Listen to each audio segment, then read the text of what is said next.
السلام علیکم ویورز، ہمارے چینل پر خوش آمدید۔ میں نے فریش جوس کا پہلا گھونٹ بھرا ہی تھا کہ سامنے سے آتے ہوئے ایک انتہائی حسین لڑکے کو دیکھ کر دنگ رہ گئی۔ اس میں کوئی شک نہیں تھا کہ وہ یونانی حسن کا مالک تھا۔ شاید شاور لے کر نکلا تھا، کیونکہ اس کے بال گیلے تھے اور شرٹ کے سامنے کے 2-3 بٹن بھی کھلے ہوئے تھے، جس سے اس کی چوڑی چھاتی اور مسل سے اندازہ ہوتا تھا کہ وہ ٹھیک ٹھاک باڈی بلڈر ہے۔ لیکن سب سے زیادہ اس کی نیلی آنکھیں دیکھ کر میرا تو دل ہی بیٹھا جا رہا تھا۔ نہ جانے کس خوش نصیب کی قسمت میں لکھا ہوگا۔ میں مسلسل اس پر نظریں جمائے یہ بھی بھول گئی تھی کہ میں اس وقت کسی کی بیوی ہوں۔ میری شادی کو ابھی صرف 25 دن ہی ہوئے تھے اور ہم ان 25 دنوں میں شاکر کے رشتہ داروں کے ہاں مسلسل دعوتیں کھا رہے تھے۔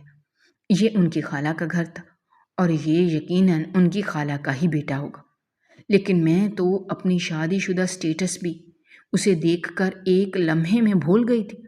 اچانک اس کی نظر مجھ سے ٹکرائی تو اس کی نظروں میں اپنے لیے ستائش میں نے دیکھی۔ اس نے ویلکم کرنے والے انداز میں اپنے سر کو ذرا سا خم دیا تو میں جھنپ سی گئی۔ وہ اپنے بالوں میں اپنی انگلیوں سے کنگھی کرتے ہوئے ڈرائنگ روم میں داخل ہوا اور انتہائی پرجوش خوشی کے ساتھ شاکر کے گلے لگ گیا۔ تو میں بھی شاکر کے ساتھ ہی کھڑی ہو گئی۔ ایک بار پھر میری نظر اس پر پڑی تو وہ مجھے ہی دیکھ رہا تھا۔ اس کے چہرے پر ایک ہلکا ہلکا سا زومانی تبسم تھا۔ شاکر کو گلے سے ہٹا کر وہ میری طرف مڑا۔ کیسی ہیں بھابھی جی؟ لفظ بھابھی جی پر اس نے خصوصی زور دیا تو میں نے شرما کر اپنی آنکھیں جھکا لی۔ آپ تو کافی پیاری ہیں بھائی، شاکر کی تو لاٹری ہی نکل گئی۔ وہ کھلے دل سے تعریف کرتے ہوئے مسکرایا تو ساتھ بیٹھے ہوئے شاکر اس کی بات سن کر ہنس کر بولا، ہاں جی، اپنے بھائی کی تعریف مت کرنا بھائی، صاف سی بات ہے اب تو تعریف ہماری بھابھی کی ہوگی۔ کیوں بھابھی؟ وہ میری طرف دیکھ کر بولا تو میں اپنا نچلا ہونٹ دانتوں میں دبا کر مسکرا دی۔ شاکر بھی کسی سے کم تو نہیں ہے، ایجوکیشن کے محکمے کا اتنا بڑا آفیسر ہے، اور ویسے بھی مرد کی تو جیب دیکھی جاتی ہے، شکل نہیں۔ اس ہینڈسم کی والدہ ماجدہ کی انٹری نے سارا ماحول کرکری کر کے رکھ دیا تھا۔ جانے کیوں شاکر کی خالہ کی بات سن کر مجھے ایسا لگا جیسے وہ مجھ پر براہ راست کوئی طنز کر گئی ہیں، کیونکہ میرا تعلق کافی غریب گھرانے سے تھا۔ میرے ابو ایجوکیشن کے محکمے میں کلرک تھے اور یقیناً شاکر کی اس امیر کبیر خالہ کو ہمارے مالی حالات کا اچھی طرح سے اندازہ تھا، کیونکہ ہمارے رشتے کے وقت وہ شاکر کی والدہ کے ساتھ ہمارے گھر بھی آئی تھی۔ ہمارے گھر میں فرنیچر برائے نام ہی تھا، بس 4 پائیاں تھیں اور ان 4 پائیوں پر ہی ہم دھلی صاف ستھری چادریں بدل بدل کر ڈال دیتے تھے۔ سائیڈ کارنر پر ایک ٹیبل رکھی ہوئی تھی۔ جب بھی کوئی مہمان آتا تو یہ ٹیبل نکال کر ان کے منہ کے آگے رکھ دی جاتی تھی۔ میں خاص طور پر یہ بات نوٹ کر رہی تھی کہ شاکر کی خالہ منہ اٹھا کر کمرے کی ایک ایک چیز نوٹ کر رہی تھی اور بار بار شاکر کی والدہ کے کانوں میں گھس کر نہ جانے کیا خسر پسر کرنے لگتی۔ لیکن شاکر کی والدہ کا چہرہ انتہائی پرسکون تھا۔ ان کے چہرے سے ایسا کوئی تاثر نہیں مل رہا تھا کہ جس میں ہماری غربت کا کوئی مذاق اڑایا جا رہا ہو۔ اور ابھی بھی شاکر کی خالہ بول تو کچھ نہیں رہی تھی، لیکن اپنی ہر ادا سے وہ مجھے یہ تاثر دینے میں مکمل کامیاب ہو چکی تھی کہ میں شاکر کے مقابلے میں کافی کم حیثیت ہوں۔ حالانکہ میں ٹھیک ٹھاک خوبصورت تھی، لیکن میری خوبصورتی کو تو وہ کسی کھاتے میں ہی نہیں ڈال رہی تھی۔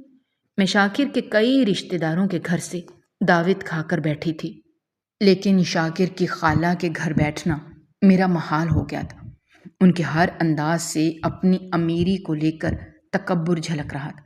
شاکر نماز کے لیے اٹھ کر ڈرائنگ روم سے باہر گئے تو میں بھی وضو کے بہانے اٹھ گئی تو ایک دم اسی ہینڈسم لڑکے نے واش روم کا راستہ دکھایا۔ واش روم ہمارے گھر کے کمرے سے بھی بڑا تھا۔ میں تو اس کو دیکھ دیکھ کر حیران ہو گئی تھی۔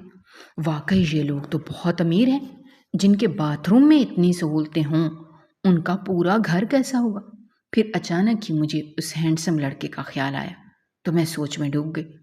تھوڑی دیر بعد میں باہر نکلی تو دیکھا وہ سامنے سیڑھیوں کی ریلنگ پر اپنی آستین چڑھائے کھڑا تھا، جیسے اسے کسی کا انتظار ہو۔ میری آہٹ پر وہ ایک دم پلٹا اور مجھے محویت سے دیکھنے لگا۔ میں پزل ہو گئی۔ جو ہی آگے بڑھنے لگی تو اس نے مجھے پکار کر کہا، آپ کا نام آپ کی طرح بہت ہی حسین ہے۔ موقع اچھا تھا، لہٰذا میں نے فوراً مسکراتے ہوئے پوچھا، آپ کا کیا نام ہے؟ کامران ہے۔ وہ ایک ادا سے مسکرایا۔ پھر اس نے مجھ سے میری تعلیم کا پوچھا۔ جب میں نے اسے بتایا کہ میں BA پاس ہوں تو وہ کافی انسپائر نظر آنے لگا، تو میرا اعتماد بھی ایک دم سے بحال ہو گیا۔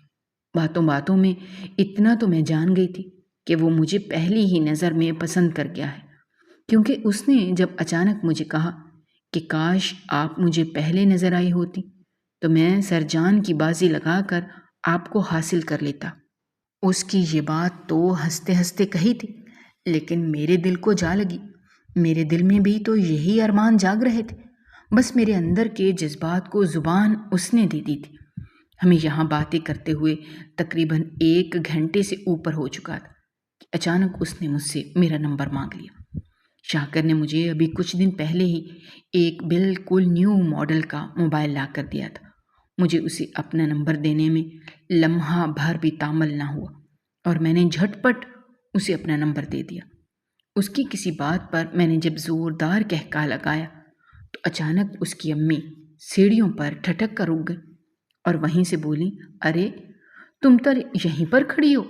میں تو سمجھی تھی کہ تم اتنے بڑے گھر کی بہو ہونے کے بعد شکرانے کے نفل پڑھ رہی ہوگی۔ ان کی انتہائی طنزیہ بات سن کر تو مجھ پر گھڑوں پانی پڑ گیا تھا۔ میں ان کے پاس سے گزر کر فوراً ڈرائنگ روم میں گئی۔ شاکر نماز پڑھ کر ڈرائنگ روم میں بیٹھے ہوئے چائے نوش کر رہے تھے۔ مجھے دیکھ کر بولے، فوراً چائے پیو پھر چلتے ہیں، امی کی 2-3 بار کالیں آ چکی ہیں۔ تو میں نے شکر کے کلمے پڑھے کہ اب یہاں سے ہم جلدی اٹھ جائیں گے۔ میرا دل نہ جانے کیوں خالہ کے اتنے بڑے گھر میں گھبرانے لگا تھا، حالانکہ بڑا گھر میرا خواب تھا۔ میں نے اپنی زندگی ایک چھوٹے سے 2 کمروں کے کوارٹر میں گزاری تھی۔ میں چونکہ اپنے والدین کی اکلوتی بیٹی تھی، اس لیے ابو نے اپنی بساط کے مطابق میری ہر خواہش پوری کرنے کی کوشش کی۔ انہوں نے مجھے کبھی کسی چیز کی کمی کا احساس نہیں ہونے دیا تھا، لیکن جب میں اپنے امیر رشتہ داروں کو دیکھتی تو ایک خواہ مخواہ کا احساس کمتری میرے دل میں پیدا ہونے لگتا۔ میرے چچا کا اپنا شہر میں ذاتی گھر تھا۔ یہ 2 منزلہ بلڈنگ تھی اور انہوں نے بالکل کوٹھی کے انداز میں بنائی تھی، اور ان کے بچے جس طرح سے ہمارے کوارٹر کا مذاق اڑاتے تھے وہ میرے لیے انتہائی تکلیف دہ بات تھی، لیکن میں ان کی ساری باتوں کو اس لیے برداشت کر جاتی تھی کہ مجھے یقین تھا کہ چچا اور چچی ایک دن مجھے اپنی بہو بنا کر اپنی اسی بڑی سی کوٹھی میں لے جائیں گے، جہاں پر میں مڑ کر بھی اس 2 کمرے والے کوارٹر کی طرف نہیں دیکھوں گی۔ مگر میرے ارمانوں پر تو اس وقت اوس پڑ گئی جب چچا چچی نے اپنے اکلوتے بیٹے کی شادی اس کی مرضی سے کالج کی کلاس فیلو کے ساتھ کر دی۔ اس دن میں ٹوٹ کر روئی۔ میں تصور بھی نہیں کر سکتی تھی کہ مجھ جیسی حسین لڑکی کو بھی ریجیکشن کا سامنا ہوگا، حالانکہ میں بہت اچھے سے جانتی تھی کہ میرا چچا زاد رضا مجھے پسند کرتا ہے، کیونکہ کئی بار وہ باتوں باتوں میں اپنی پسندیدگی کا اظہار مجھ سے کر چکا تھا۔ اس بنا پر مجھے اچھی طرح سے یقین تھا کہ چچا چچی اس کی بات ہی مانے گی، کیونکہ وہ تو ان کا اکلوتا بیٹا ہے اور ان 3 بیٹیوں کے بعد ہوا ہے، اس لیے وہ ویسے بھی اس کے اوپر اپنی جان نچھاور کرتے تھے اور ان کی ضد کے آگے وہ ہار مان لیں گے، کیونکہ چچا اور چچی ہمارے گھرانے کو بالکل بھی پسند نہیں کرتے تھے۔ ان کے گھر میں جب بھی کوئی تقریب ہوتی تو جان بوجھ کر وہ امی ابو کو انوائٹ نہیں کرتے تھے، کیونکہ انہیں لگتا تھا کہ ہم ان کے اسٹیٹس کے مطابق کپڑے پہن کر شرکت نہیں کرتے۔ نئی نئی امیری تھی، اس لیے وہ آج کل کچھ ہواؤں میں اڑ رہے تھے، لیکن مجھے جو ہی چچی کے گھر کسی ایونٹ کا پتہ چلتا تو میں ضد کر کے ابو سے پیسے لیتی اور مہنگے سے مہنگے کپڑے سلواتی، لیکن امی ابو کے تو عام سے ہی جوڑے ہوتے تھے، تو میں اکثر ان سے لڑ پڑتی کہ کم از کم آپ لوگ اپنا پہننا اڑنا تو اچھا رکھیں، تبھی یہ لوگ ہمیں نہیں بلواتے۔ تو میری بات پر اکثر امی بہت ناراض ہوتی اور کہتی کہ جتنی ہماری چادر ہے ہم اس کے مطابق ہی چلیں گے. 15-20 ہزار کے جوڑے ایک عام سے ایونٹ کے لیے نہ ہم خرید سکتے ہیں اور نہ ہی اپنے اوپر بلا وجہ کا بوجھ لاد سکتے ہیں. اس لیے جتنی ہماری اوقات ہے ہم اس کے مطابق ہی چلیں گے. لیکن میں ان کی انہی باتوں پر شدید الجھتی رہتی تھی. یہی وجہ تھی کہ جب میری کالج کی تعلیم مکمل ہوئی تو میں نے ابو سے کہا کہ میں جاب کرنا چاہتی ہوں. جاب کرنے کے پیچھے مقصد یہی تھا کہ کم از کم پہننے اور کھانے پینے کو اپنی مرضی سے خرچ کر سکوں، کیونکہ ابو مجھے جو پاکٹ منی دیتے تھے اب اس میں میرا گزارا نہیں ہوتا تھا. میری ضد کو دیکھتے ہوئے ابو نے مجھے اجازت دے دی. تو اب مجھے جو بھی تنخواہ ملتی اس سے میں اپنے لیے برانڈڈ کپڑے خریدنے کا شوق پورا کرتی تھی. امی مجھے اکثر اس بات پر ٹوکتی تھیں کہ تم اپنی ساری کی ساری تنخواہ کپڑوں پر اڑا دیتی ہو. کچھ پیسے بچا کر رکھو تاکہ تمہارا جہیز خریدنے کی تیاری کی جائے. تمہارے ابو کی تو معمولی سی تنخواہ ہے، اس میں بمشکل ہی کچھ سامان آ سکے گا. تو میں امی سے کہتی کہ جب وقت آئے گا دیکھی جائے گی، ابھی آپ مجھے خرچ کرنے سے نہ روکیں. ویسے بھی میں جس اسکول میں پڑھاتی ہوں وہاں پر تمام ٹیچرز کے کپڑے بہت شاندار ہوتے ہیں. اب میں ان کے سامنے معمولی سے کپڑوں میں خود کو شرمندہ تو نہیں کروا سکتی نا. تو امی میری باتوں پر اپنا سر پیٹ کر رہ جاتی. میری ٹیچنگ کی وجہ سے میرے پہننے اوڑھنے کا معیار کافی حد تک بہتر ہو گیا تھا. یہی وجہ تھی کہ میں کئی بار بہانے سے اسکول سے ہی چچی کے گھر چلی جاتی، کیونکہ میں جانتی تھی رضا اس وقت گھر پر ہی ہوگا تو اس سے ملاقات ہو جائے گی. ویسے بھی جب بار بار آپ کسی کے سامنے جاتے ہیں تو اگلے کے دل میں بھی آپ پختہ ہوتے چلے جاتے ہیں. میں اسی قول پر عمل درآمد کرنے کے لیے کمر کس چکی تھی. لیکن جانے کیوں مجھے یہ احساس ہو رہا تھا کہ میرے آنے پر چچی کو زیادہ خوشی نہیں ہوتی. رضا البتہ مجھے دیکھ کر خوشی سے کھل جاتا تھا اور فوراً ہی میری خاطر مدارت کرنے کے لیے بیکری سے میرے من پسند گلاب جامن بھی لاتا اور میرے سامنے ہی چچی کو دودھ پتی بنانے کا جب کہتا تو چچی تو جل کر راکھ ہو جاتی. لیکن جانے کیوں مجھے بہت اچھا لگتا تھا. مجھے ایسا لگ رہا تھا کہ میں رضا کو اپنی مٹھی میں کر چکی ہوں. لیکن یہ سمجھ نہیں آتی تھی کہ اب تک چچی ہمارے گھر میرا رشتہ لے کر کیوں نہیں آئی. ایک دن چچی کے گھر سورہ یاسین کا ختم تھا تو مجھے اور امی کو بھی بلوایا تھا. تو اس دن تو میری خوشی کی انتہا نہ رہی. میں چچی کے گھر جانے کے لیے تیاری ہی کر رہی تھی اور ساتھ ہی دل میں یہ فیصلہ کر چکی تھی کہ میں آج ہر صورت رضا سے بات کر کے رہوں گی کہ وہ اپنی ماں کو ہمارے گھر رشتہ لینے کے لیے بھیجے. میں اپنی فل تیاری کے ساتھ چچی کے گھر جانا چاہتی تھی. اس لیے میں نے بازار سے نئے کپڑے جوتے لینے کا سوچا. لیکن جب امی کو بتایا تو امی بہت بگڑی. ارے تم خواہ میں اتنا خرچہ کرنے پر تل گئی ہو. اتنے ڈھیر سارے کپڑے تمہاری الماری میں ٹنگے ہیں، ان میں سے کچھ کپڑے تو ایسے ہیں جسے تم نے ابھی تک پہنا بھی نہیں. ان میں سے کوئی پہن لو. تو میں امی کی باتوں کے خاطر میں نہیں لائی اور فوراً مارکیٹ گئی اور اپنے لیے مہنگا ترین ڈریس خرید کر لائی. ساتھ ہی میچنگ جوتے، پرس اور ہلکی پھلکی جیولری بھی لے لی. اس بار جو مجھے تنخواہ ملی تھی وہ ساری کی ساری میں نے ایک سوٹ کو خریدنے میں لگا دی. اور جب میں وہاں پر بن ٹھن کر تیار ہو کر گئی تو رضا کی نظریں تو مجھ پر سے ہٹ ہی نہیں رہی تھی. مجھے لگا کہ جو کچھ بھی میں نے اپنے اوپر خرچ کیا ہے وہ مجھے اچھے طریقے کے ساتھ وصول ہو گیا. اس سے بڑھ کر اور کیا چاہیے تھا بھلا. چچی مجھے اپنی بیٹیوں سے بھی زیادہ بہترین سوٹ میں دیکھ کر عجیب طرح سے جذبز ہو گئی. لیکن میں جسے اپنے دام میں لانا چاہتی تھی وہ تو میرے ارد گرد ہی پھڑپڑا رہا تھا. میرا اعتماد جو چچی کا موڈ دیکھ کر تھوڑا سا ڈگمگایا تھا وہ رضا کے پروٹوکول کی وجہ سے کافی حد تک بحال ہو گیا تھا. میں بس اس انتظار میں تھی کہ کسی طرح اکیلے میں رضا سے بات ہو جائے، کیونکہ اب میں اور انتظار نہیں کر سکتی تھی. گھر میں میرے رشتے آنا شروع ہو گئے تھے اور مجھے ڈر تھا کہ امی اور ابو میری مرضی کے خلاف جا کر کہیں میرا رشتہ ہی نہ طے کر دیں.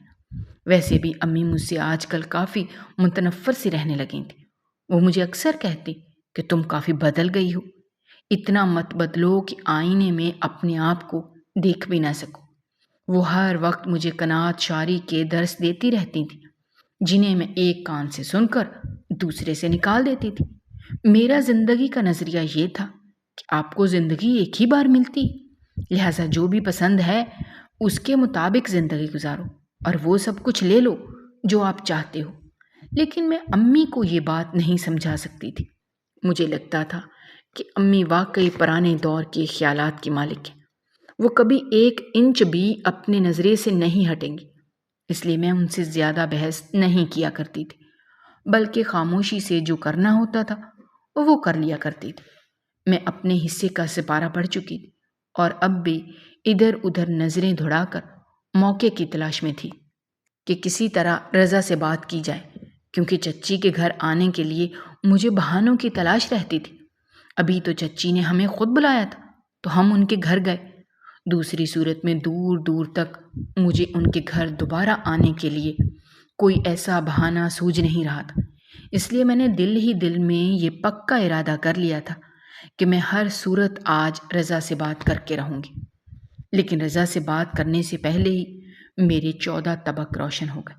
جب سپارہ سب نے ختم کیا تو چچی نے دعا کے لیے ہاتھ اٹھائے اور با آواز بلند دعا کرتے ہوئے کہنے لگی، میرے بیٹے کے لیے خصوصی دعا کریں کہ ہم اپنے بیٹے کا رشتہ لینے کے لیے جس گھر جا رہے ہیں وہ ہم دونوں گھرانوں کے لیے باعث برکت ہو۔ چچی کی بات سن کر میں تھوڑا سا ہڑبڑا سی گئی، کیونکہ میرے حوالے سے چچی نے اشارتاً بھی امی سے کوئی بات نہیں کی تھی، اور دوسری طرف میں شک میں مبتلا تھی کہ کیا خبر رضا مجھے کوئی سرپرائز دینا چاہ رہا ہو۔ لیکن وہ ایسا کیوں کرے گا؟ ایسی کوئی بات ہوتی تو وہ سب سے پہلے مجھ سے ضرور تذکرہ کرتا، کیونکہ وہ مجھ سے کوئی بھی بات چھپایا نہیں کرتا تھا۔ اتنا تو میں جانتی ہی تھی۔ بہرحال جہاں میرے دل میں تھوڑی سی امید جاگی، وہیں پر میرا دل اندیشوں سے دھڑک بھی رہا تھا، اور پھر میرے اندیشے میری امید پر غالب آ گئے جب اچانک ایک خاتون اور انتہائی ماڈرن سی لڑکی چچی کے گھر داخل ہوئی، اور چچی جس طرح سے انہیں پروٹوکول دیتے ہوئے انہیں ڈرائنگ روم میں لے کر گئیں، اس سے تو یہی لگ رہا تھا کہ یہ کوئی خاص الخاص مہمان ہیں، ورنہ ہم تو خواتین کے ساتھ بٹھاتے۔ میں سنگن لینے کے لیے خود بھی اٹھ کر ڈرائنگ روم میں گئی تو دیکھا چچی تو ان پر جان وار رہی تھی، لیکن سب سے زیادہ مجھ پر حیرتوں کے پہاڑ تو اس وقت ٹوٹے جب میں نے رضا کو بھی وہیں صوفے کے کونے میں اس لڑکی کی طرف توجہ سے دیکھتے ہوئے دیکھا تو میں مارے حسد کے جل کر رہ گئی۔ میرے علاوہ کسی اور کو رضا دیکھ لے، یہ مجھ سے کسی بھی صورت برداشت نہیں ہو رہا تھا۔ مارے تجسس کے میں ڈرائنگ روم میں داخل ہو گئی۔ چچی کی جو ہی مجھ پر نظر پڑی تو ان کا منہ بن گیا۔ میں رضا کے ساتھ ہی صوفے پر جا کر جان بوجھ کر بیٹھ گئی۔ چچی نے ایک نظر مجھے دیکھا تو ان کے ماتھے پر تیوری سی چڑھ گئی، لیکن پھر ایک دم سے وہ مجھے جتاتے ہوئے بولی، ہاں بھائی سونیا، ان سے ملو، یہ رضا کی کلاس فیلو ندا ہے اور یہ ان کی امی۔ ہم نے ان دونوں کا رشتہ طے کر دیا ہے، بس کچھ دنوں کے بعد منگنی کی رسم ادا کریں گے۔ تم ابھی سے اپنے بھائی کی منگنی کے لیے تیاری کر لو، پھر نہ کہنا کہ خبر نہیں ہوئی۔ چچی کی بات سن کر میرے پیروں تلے سے زمین نکل گئی۔ میں نے پلٹ کر رضا کی طرف دیکھا تو اس کے چہرے پر ندا کے لیے جو مسکراہٹ تھی، اس نے مجھے صاف صاف سمجھا دیا کہ میں رضا کو لے کر جس خوش فہمی کا شکار تھی، وہ خوش فہمی صرف مجھے ہی لاحق تھی۔ رضا تو مجھے ہمیشہ ایک کزن سے زیادہ کی حیثیت نہیں دیتا تھا، اور اگر اس نے کبھی اپنی پسندیدگی کا اظہار کیا بھی تو شاید وہ وقت گزاری تھا، لیکن بے وقوفی میں اس کی پسندیدگی کو محبت سمجھ بیٹھی تھی، اور یہیں پر میں نے غلطی کی تھی۔ میرے لیے وہاں پر بیٹھنا یا رضا کو اور چچی کو مبارکباد دینا بے حد مشکل ہو گیا تھا۔ ایک لفظ بھی میرے منہ سے نہیں نکلا، اور میں تیزی سے وہاں سے اٹھ کر ڈرائنگ روم سے نکل آئی اور سیدھا ہال میں آئی، جہاں سب خواتین سپارے پڑھ کر ایک دوسرے سے خوش گپیوں میں مصروف تھی۔ میں نے امی کو اشارے سے ہال سے باہر آنے کا کہا تو امی فوراً باہر آ گئی۔ میں نے چادر لے رکھی تو امی مجھے دیکھ کر حیران رہ گئی۔ تم کہاں جا رہی ہو اس وقت؟ تو میں نے کہا آپ بھی چلیں۔ تو امی کے چہرے پر تشویش ابھر گئی اور وہ مجھے دیکھ کر بولی سب خیریت تو ہے؟ ابھی دعا ہوگی پھر کھانا تقسیم ہوگا، اس سے پہلے جانا مناسب نہیں ہے، خواتین کیا کہیں گی؟ تو میں نے غصے سے کہا آپ کو لوگوں کی پرواہ ہے لیکن اپنی بیٹی کی نہیں، آپ یہاں پر کھانا کھائیں، میں گھر جا رہی ہوں۔ اور پھر میں پیر پٹکتی ہوئی وہاں سے گھر کے لیے آ گئی تو امی بھی میرے پیچھے پیچھے چلی ہیں۔ میں تو گھر پہنچ کر سیدھا اپنے کمرے میں گئی اور بیڈ پر گر کر رونے لگی۔ تھوڑی دیر بعد امی بھی ہانپتی کانپتی میرے کمرے میں آ گئی اور ایک دم غصے سے بولی یہ کیا مذاق ہے سونیا، تم ان کے گھر سے اس طرح کیوں چلی آئی؟ کیا بات ہو گئی؟ کسی نے کچھ کہا ہے تو مجھے بتاؤ، یہ کیا بچوں والی حرکت ہے؟ وہ میرے قریب ہی بیٹھ گئی اور میرے چہرے سے بال ہٹاتے ہوئے بولی اور پھر ایک دم چونک کر میری طرف دیکھنے لگی تم رو رہی ہو، آخر تم بتاتی کیوں نہیں؟ کسی نے کچھ کہا ہے تو بتاؤ، مہمان چلے جائیں ذرا تو میں خود جا کر تمہاری چچی سے پوچھتی ہوں کہ گھر بلا کر ہمیں آخر بے عزت کیوں کیا، اس طرح تو بہتر ہے ہمیں نہ ہی بلائیں تو اچھا ہے۔ میں ایک دم اٹھ کر بیٹھ گئی اور ان سے کہا کہ ایسی کوئی بات نہیں ہے امی، انہوں نے ایسی کوئی بات نہیں کی۔ تو امی پریشان ہو کر بولی کچھ تو ہوا ہے نا جو تم اس طرح رو رہی ہو اور ان کے گھر سے عین کھانے کے ٹائم پر یہاں گھر چلی آئی ہو۔ تو میں نے اپنے دل کی ٹیسوں کو سنبھالتے ہوئے امی سے کہا امی آپ نے دیکھا تھا نا ایک خاتون اور لڑکی جب گھر میں داخل ہوئیں تو چچی انہیں لے کر فوراً ڈرائنگ روم میں گئی تھیں۔ تو امی نے کہا ہاں میں نے دیکھا تھا، اس کی تو عادت ہے غیر لوگوں کو عزت دینے کی، ہمیں تو کبھی اس طرح سے باہیں پھیلا کر اپنے سینے سے نہیں لگایا۔ تو امی کی بات سن کر میں دوبارہ رونے لگی۔ آپ کو پتہ ہے وہ لڑکی کون ہے؟ تو امی نے سر ہلاتے ہوئے کہا نہیں میں نہیں جانتی۔ تو میں نے امی کو کہا کہ اس لڑکی کو چچی اپنی بہو بنانا چاہتی ہیں۔ تو میری بات سن کر امی کا منہ کھلے کا کھلا رہ گیا۔ مجھے تو پہلے ہی شک تھا اس پر کہ یہ ضرور رضا کی شادی باہر ہی کرے گی۔ اس نے آج جس طرح سے دعا کروائی تھی میرا ماتھا تو اسی وقت تھنک گیا تھا۔ امی رضا کے حوالے سے میرے جذبات بہت اچھی طرح سے جانتی تھیں، گو کہ میرے اور ان کے درمیان کبھی بھی اس موضوع پر بات نہیں ہوئی تھی، لیکن وہ ماں ہیں، ان سے ڈھکا چھپا ہوا تو کچھ بھی نہیں تھا۔ وہ مجھے تسلی دیتے ہوئے کہنے لگیں دیکھ لیا نا تم نے اپنی چچی کے حالات، ہم تو بہت اچھے سے ان کو جانتے تھے لیکن تم ہی ہمیں ہر وقت جھٹلاتی رہتی تھی، اس لیے تمہیں سمجھاتی تھی کہ تمہارے لیے جو اتنے اچھے رشتے آ رہے ہیں انہیں انکار مت کرو، لیکن تمہارے سر پر تو رضا کی محبت کا بوجھ چڑھا ہوا تھا، دیکھ لو اس کے انتظار میں بیٹھنے کا کیا فائدہ ملا، اتنے اچھے اچھے رشتے بھی ہاتھ سے گئے۔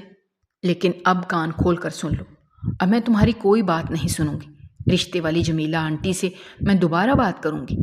یہ کہہ کر امی تو چلی گئی لیکن مجھے کسی طور پر بھی چین نہیں آ رہا تھا۔ ان کے گھر جانے کے لیے مہنگے مہنگے کپڑے اور اپنے تمام خرچے جب مجھے یاد آئے تو میرا دل اور بھی زخمی ہو گیا۔ میں ایک لا حاصل تگ و دو کر کے بیٹھی تھی اور اب میں دل سے چاہتی تھی کہ رضا کی منگنی سے پہلے میری منگنی ہو جائے۔ میں اسے اور چچی کو دکھانا چاہتی تھی کہ میں راہ میں پڑا ہوا بیکار پتھر نہیں ہوں جسے وہ مزے سے ٹھوکر مار کر چل پڑے۔ اللہ کی قدرت کہ انہی دنوں میرے لیے شاکر کا رشتہ آ گیا۔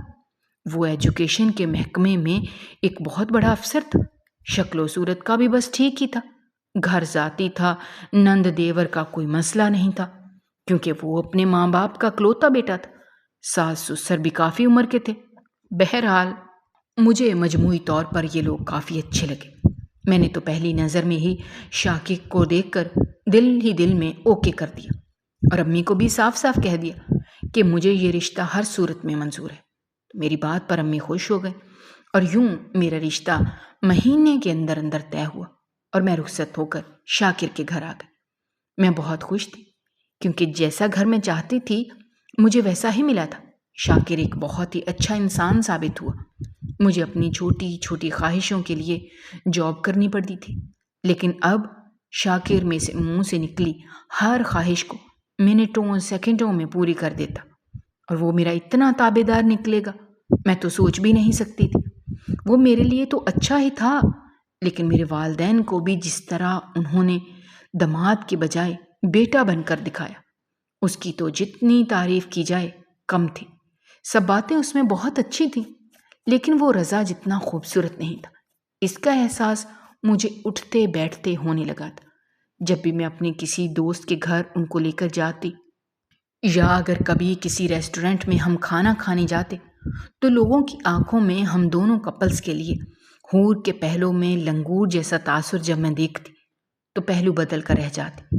کاش امیری تھوڑی سی کم ہوتی، لیکن شاکر ہینڈسم تو ہوتا تو کیا ہی بات تھی۔ میں اکثر شاکر کی تمام خوبیوں کو پس پشت ڈال کر اسی نکتے پر سوچتی تو پریشان ہو جاتی کہ کاش شاکر میری طرح خوبصورت ہوتا تو ہمیں دنیا کا سب سے خوبصورت کپل کہا جاتا۔ اور اب جب میں نے کامران کو دیکھا تو یہ احساس اور بھی گہرا ہو گیا۔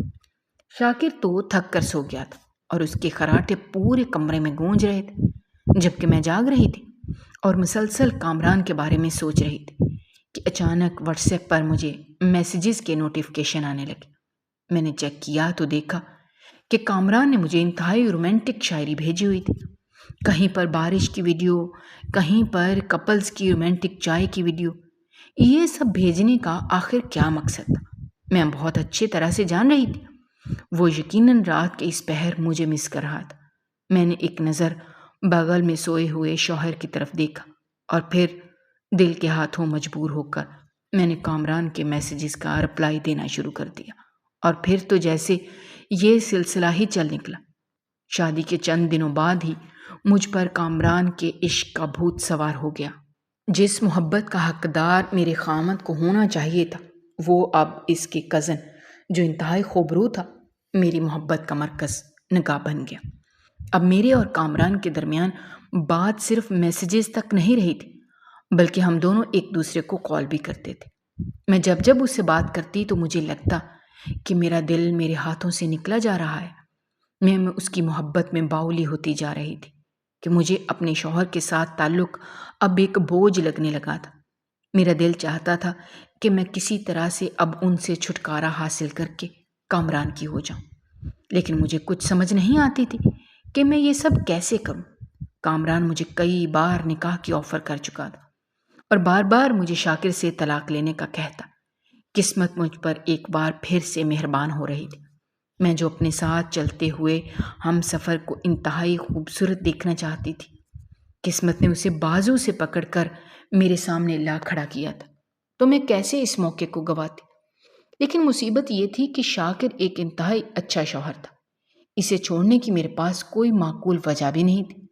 لہٰذا کامران کے انتہائی شاطر دماغ نے مجھے اس کا حل دیا، کیونکہ ایک دن میں نے باتوں باتوں میں اپنی ایک کولیگ کا ذکر کیا جو ابھی بیوہ ہوئی تھی۔ تو مجھے کامران نے کہا کہ تمہارے پاس ایک بہت اچھا موقع ہے، تم کسی طرح سے اپنی دوست کو اپنے شوہر سے ملواؤ۔ جب وہ اس سے نکاح کر لے تو تم یہ بہانہ رکھ دینا کہ مجھے طلاق چاہیے، میں آپ کے ساتھ نہیں رہنا چاہتی۔ تو اس طرح سے سانپ بھی مر جائے گا اور لاٹھی بھی نہیں ٹوٹے گی، یعنی تم پر کوئی الزام نہیں آئے گا۔ سب کو یہی لگے گا کہ تم نے اپنے شوہر کی بے وفائی سے تنگ آ کر طلاق لی۔ تو میں کامران کی یہ بات سن کر بہت خوش ہو گئی، اور پھر اس پلاننگ کے تحت میں نے اپنی بیوہ سہیلی کو اپنے شوہر شاکر سے ملوایا، اور خود بھی اپنی سہیلی کی اتنی تعریفیں شاکر کے سامنے کی کہ وہ ایک دن مجھے کہہ بیٹھے کہ تم تو اپنی سہیلی کی تعریف میں زمین آسمان کے کلابے ملا دیتی ہو۔ دوسری طرف میری سہیلی جو تازہ بیوہ ہوئی تھی، اس نے جب ہمارے گھر آنا جانا شروع کیا تو وہ میرے گھر کی خوشحالی کو دیکھ کر بہت متاثر ہوئی۔ لوہا گرم تھا تو اچانک میں نے اس سے کہا کہ اگر تم چاہو تو میں اپنے شوہر کا نکاح تمہارے ساتھ کروا سکتی ہوں۔ تو وہ حیران رہ گئی۔ تو میں نے اس سے بتایا کہ اس میں کوئی برائی نہیں ہے، بیوہ سے شادی کرنا تو سنت ہے، اور تم میری دوست بھی ہو، میں تمہیں دکھی اور تنہا دیکھنا نہیں چاہتی۔ میری باتیں سن کر میری سہیلی بہت خوش ہوئی اور اس نے فوراً ہاں کر دی۔ اب صرف شاکر کو منانا رہ گیا تھا، وہ تو میرے بائیں ہاتھ کا کمال تھا۔ میں نے آہستہ آہستہ انہیں بھی منا لیا، اور پھر جس دن ان دونوں کا نکاح ہوا تو میں نے شاکر سے کہا کہ مجھے فوراً طلاق دے دو۔ وہ میری بات سن کر ہکا بکا رہ گیا۔ اس نے مجھے کہا کہ یہ سب میں نے تمہاری خوشی کے لیے کیا ہے، تو میں نے انتہائی چلاکی سے اس پر الزام لگایا کہ اس میں میری کوئی خوشی نہیں تھی، میں تو آپ کو آزمانا چاہ رہی تھی۔ آپ نے تو سچ مچ ہی نکاح کر لیا، گویا آپ کے دل میں بھی میری سہیلی کی تڑپ تھی، اسی لیے تو آپ انکار نہیں کر پائے۔ تو میری بات پر وہ تڑپ کر بولا کہ میں نے تو کئی بار انکار کیا، مگر تم نے میرے انکار کو سنا ہی کہاں۔ میری ساس سسر بھی حیران تھے کہ یہ میں کیا کہہ رہی ہوں، لیکن میں نے صاف صاف کہہ دیا کہ میں سوکن کو برداشت نہیں کر پاؤں گی، لہٰذا یہ رہے اپنی بیوی کے ساتھ، مجھے اس کے ساتھ نہیں رہنا۔ اور پھر ایک طویل جدوجہد کے بعد شاکر کو مجھے طلاق دینی ہی پڑی۔ جس دن مجھے طلاق ہوئی مجھے لگا کہ میں آج آزاد ہو گئی ہوں۔ میری طلاق پر امی اور ابو دونوں ہی بہت افسردہ تھے۔ انہی دنوں ابو کی ریٹائرمنٹ ہو گئی تھی، جو پیسہ انہیں ملا ان سے انہوں نے اپنا ذاتی گھر خرید لیا۔ وہ گھر انہوں نے میرے نام لگا دیا۔ 5 ماہ بعد میں نے کامران سے نکاح کر لیا۔ میں بہت خوش تھی کہ ہیرو جیسی لک رکھنے والا اب میرا شوہر ہے۔ ہم نے کورٹ میرج کی تھی کیونکہ کامران کے گھر سے سبھی باہر ملک شفٹ ہو گئے تھے۔ میں اور بھی خوش تھی کہ اس کی امی سے میرا سامنا نہیں ہوگا، اور باقی خاندان کے رشتہ داروں کو اس نے انوائٹ نہیں کیا تھا۔ لیکن اس کے خاندان میں یہ خبر جنگل کی آگ کی طرح آج کل میں پھیل جانی تھی، اور شاکر کو بھی پتہ چل جاتا۔ لیکن مجھے اس بات کی قطعی کوئی پرواہ نہیں تھی۔ اتنے بڑے سے محل نما گھر میں اب میں مالکن تھی، اور اپنی سہاگ رات پر میں کامران کا شدت سے انتظار کر رہی تھی۔ لیکن جب کامران کمرے میں داخل ہوا تو مجھ پر قیامت ہی ٹوٹ پڑی۔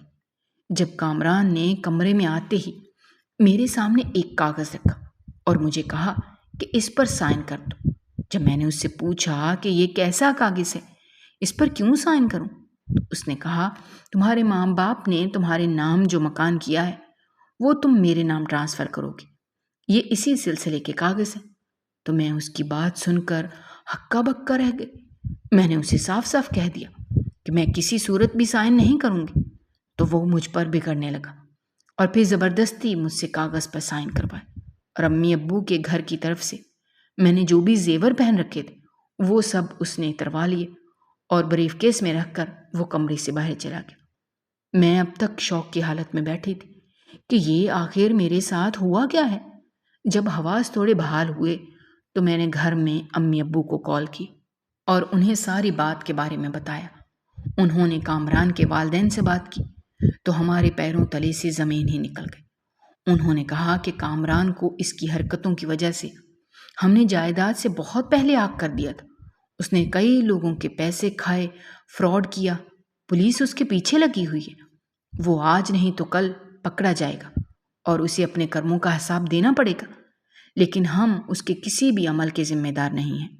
یہ ہم سب کو کہہ چکے ہیں۔ آپ کی بیٹی نے اس کے والدین کی غیر موجودگی اور اس کے گھر کے کسی بھی بڑے کو شامل کیے بغیر شادی کی ہے، تو اب بھگتے۔ یہ کہہ کر انہوں نے فون بند کر دیا۔ اب ہمارے پاس سوائے آنسوؤں کے اور کچھ بھی نہیں تھا۔